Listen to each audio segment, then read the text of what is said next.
जब दूध के साथ पानी मिलता है तो वह दूध की कीमत में ही बिकता है, परंतु उसी दूध में यदि खटाई डाल दी जाए तो दूध फट जाता है और स्वाद खत्म हो जाता है।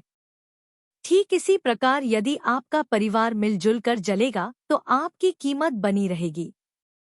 यदि आपस में खटाई पड़ गई तो आपसी प्रेम खत्म हो जाएगा और दिल जलते रहेंगे। अब निर्णय आप लोगों को करना है। जब किसी व्यक्ति को उसका कोई प्रिय व्यक्ति छोड़ देता है तो हृदय कुम्हार के बर्तन जिस आग में पकते हैं उसी प्रकार से जलता है। अहंकार और धन का वैभव के वशीभूत होकर व्यक्ति की बुद्धि नष्ट हो जाती है। एक बार जब राजा दक्ष को ब्रह्मा जी ने प्रजापतियों का नायक बना दिया। जब राजा दक्ष को इतना बड़ा पद मिला तो उनको अहंकार हो गया। जैसा कि हम जानते हैं कि इस संसार में ऐसा कोई नहीं पैदा हुआ है जिसको पद व प्रतिष्ठा को अहंकार न हो। इसे आप अपने आप से एक प्रश्न करके समझ सकते हैं।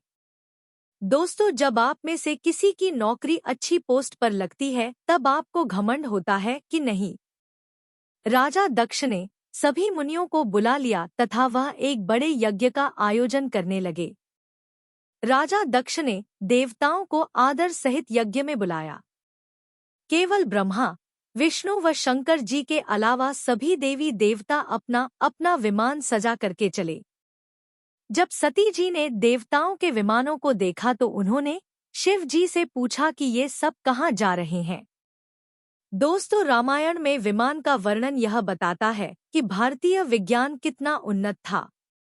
तब शिवजी राजा दक्ष के यहाँ हो रहे यज्ञ के बारे में बताया।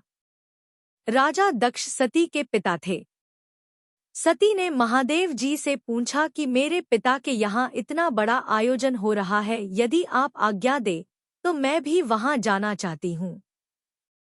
तब शिवजी ने कहा कि सती, बात तो तुम सही कह रही हो, परंतु तुम्हारे पिता ने तुम्हें न्योता नहीं दिया है, बाकी तुम्हारी बहनों को बुलाया है। यह सत्य है कि मित्र, पिता, गुरु या स्वामी इन 4 जगहों पर बिना बुलाए जाया जा सकता है, परंतु तब जब आपस में प्रेम हो।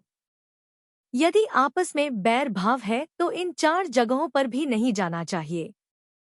दोस्तों, हमें शिवजी की इस बात को मान लेना चाहिए कि बिना बुलाए कहीं नहीं जाना चाहिए, नहीं तो अपमान हो सकता है। लाख समझाने के बाद भी सती जी नहीं मानी। वह अपने पिता दक्ष के घर बिना न्योता के पहुंच गईं। जब सती जी अपने पिता के यहाँ गईं तो राजा दक्ष के डर से किसी ने उनका आदर सत्कार नहीं किया।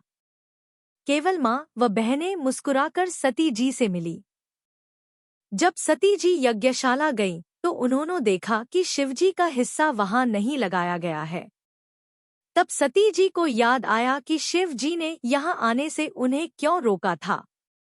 सती जी का हृदय अपने स्वामी के अपमान को देखकर जल उठा। सती जी को बहुत क्रोध आया। सती जी की माता ने उन्हें बहुत समझाया, लेकिन उनसे शिवजी का अपमान सहा नहीं गया। सती ने सारी सभा को फटकारते हुए कहा। इस प्रकार से इस कहानी से यह शिक्षा मिलती है कि हमें अपने बड़े बुजुर्गों की सही बात को मान लेना चाहिए, क्योंकि वह उनकी बातें ही नहीं बल्कि उनका अनुभव होता है। सियापति रामचंद्र की जय।